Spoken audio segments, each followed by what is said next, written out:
Allez, aujourd'hui, on plonge au cœur d'une critique assez décapante de la philosophie politique.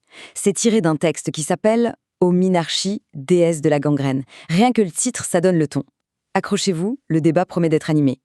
Voilà, d'entrée de jeu, l'auteur nous met dans l'ambiance. On imagine très bien la scène, un apéritif, du bon whisky, et tout d'un coup, une phrase qui vient tout gâcher. Le décor est planté, et c'est le point de départ d'une réflexion philosophique assez inattendue. Alors, l'histoire commence avec notre hôte, un certain Roger, qui discute avec un de ses invités. Et cet invité, il a un parcours intéressant.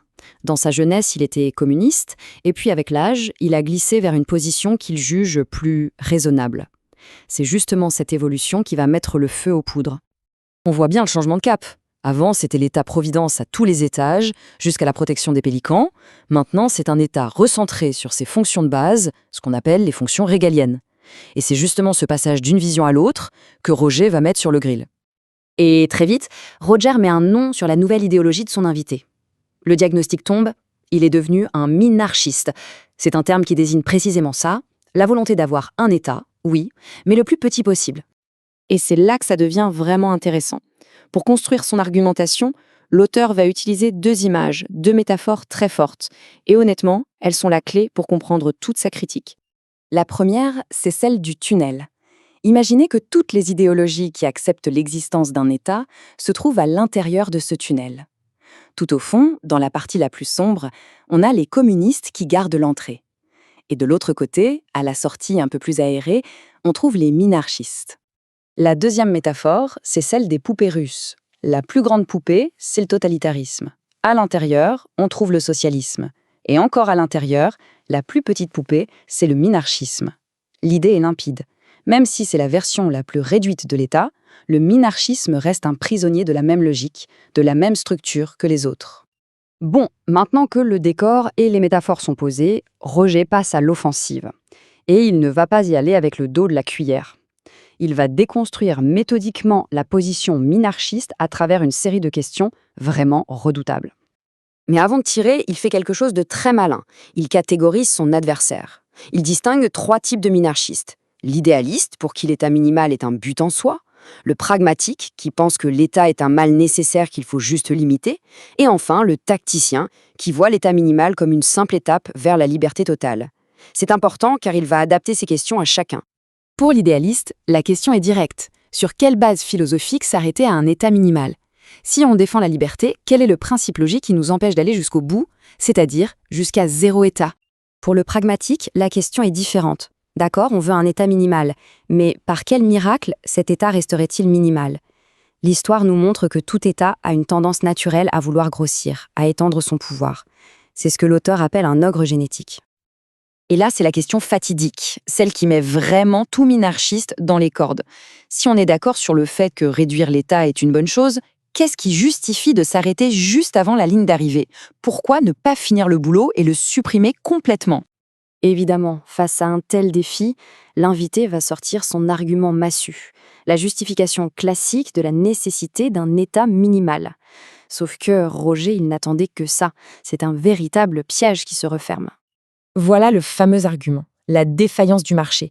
L'idée, c'est que si on laissait le marché libre de s'occuper de la sécurité et de la justice, ça finirait inévitablement en guerre de gang, avec un monopole privé de la force qui s'imposerait.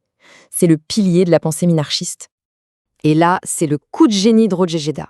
Il lui fait remarquer que la catastrophe que le minarchiste veut à tout prix éviter, un monopole de la force, eh bien, c'est précisément la définition d'un État. L'argument s'effondre sur lui-même. C'est une justification circulaire. Et là, on touche à quelque chose de fondamental. Cet argument de la défaillance du marché, c'est exactement le même que celui des socialistes pour justifier l'intervention de l'État dans la santé ou l'éducation. La logique est identique. La seule différence, c'est le champ d'application. On en arrive donc au cœur de la critique du texte. Le minarchisme n'est pas l'opposé du socialisme. C'est une simple variante. C'est, pour reprendre les mots de l'auteur, un socialisme des fonctions régaliennes. Fondamentalement, la logique étatiste reste la même. Ce n'est qu'une différence de degré, pas de nature. Et si on pensait avoir tout vu, eh bien non. L'analyse arrive maintenant à son accusation finale, la plus sévère, la plus provocatrice. Les minarchistes seraient en fait les concierges de la cage. Loin d'être des ennemis jurés, le texte les présente comme de simples collègues de bureau. Pourquoi ? parce qu'ils participent au même projet, garder l'humanité enfermée dans le tunnel de l'État. L'un garde l'entrée, l'autre surveille la sortie. Mais au final, personne ne sort. L'accusation est donc gravissime. Les minarchistes seraient les pires ennemis de la liberté. Pourquoi ? Parce qu'en proposant une version acceptable, raisonnable de l'État, ils rendent la prison confortable. Ils découragent toute tentative d'évasion réelle en prétendant être eux-mêmes du côté de la liberté. Ils sont les gardiens de la demi-mesure. Et la conclusion de Roger est sans appel. L'état minimal est une position fondamentalement instable. C'est une pente glissante. On a beau vouloir s'arrêter à un état minimal, la dynamique même de l'état nous entraîne inexorablement vers le fond du tunnel, c'est-à-dire vers plus d'étatisme. Et le texte se termine sur cette image, une image forte, un peu désespérée, mais pleine de défis.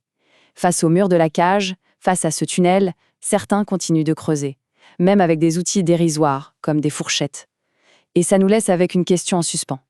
Quels sont les murs que l'on accepte et quels sont ceux que l'on est prêt à essayer de renverser ?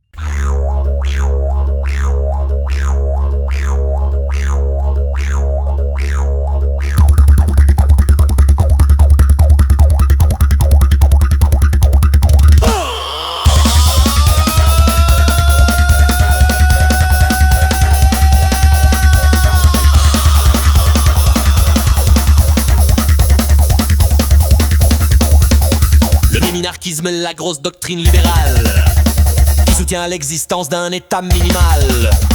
Nous sachons bien que l'homme est un vil animal. On a besoin de procédures préfectorales. Biocivilisation, biocivilisation. Entropie, Napoléon. Déontologie du fion, c'est l'hymne minarciste. Hymne narcisse.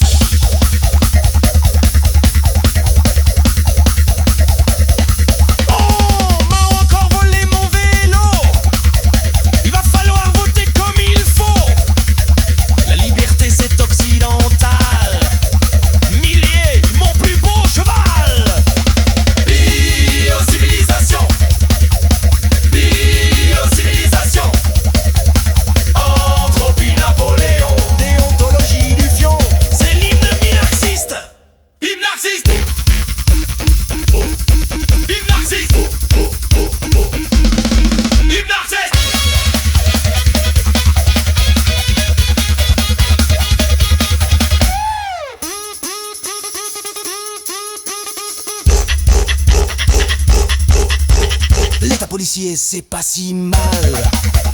C'est le super ciment national. Pour la liberté phénoménale. Une bonne grosse vache en phase terminale.